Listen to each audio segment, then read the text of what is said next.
তো আজকে যেটা নিয়ে আমি কথা বলবো সেটা হচ্ছে মেন্টাল হেলথ। মেন্টাল হেলথ তোদের এখন যে বয়সটা মানে 9 থেকে 12 এর ক্লাসে, এখন আমরা সবাই জানি যত বছর যাচ্ছে বেশিরভাগ ছেলে মেয়ে এই পজিশনে ডিপ্রেসড হয়ে যায়, অ্যাংজাইটিতে ভোগে।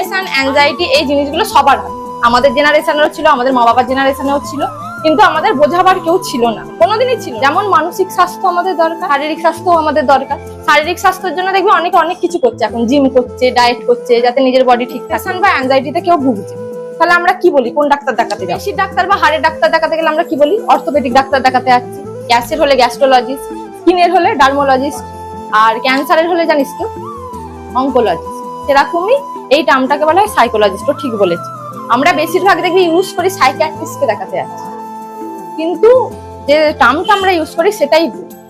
সাইকিয়াট্রিস্ট মানে হচ্ছে যে মানসিক রোগের চিকিৎসা, সাইকোলজিস্ট মানে হচ্ছে যে মনোরোগের চিকিৎসা করে, আর সাইকিয়াট্রিস্ট মানে হচ্ছে গোদা বাংলা ভাষা আমরা যাকে বলি পাগল, পাগলের চিকিৎসা করে। এবার ওষুধ দেয়া, থেরাপি দেয়া, কি শক দিয়ে যেভাবে যে ঠিক হয় সেইটা।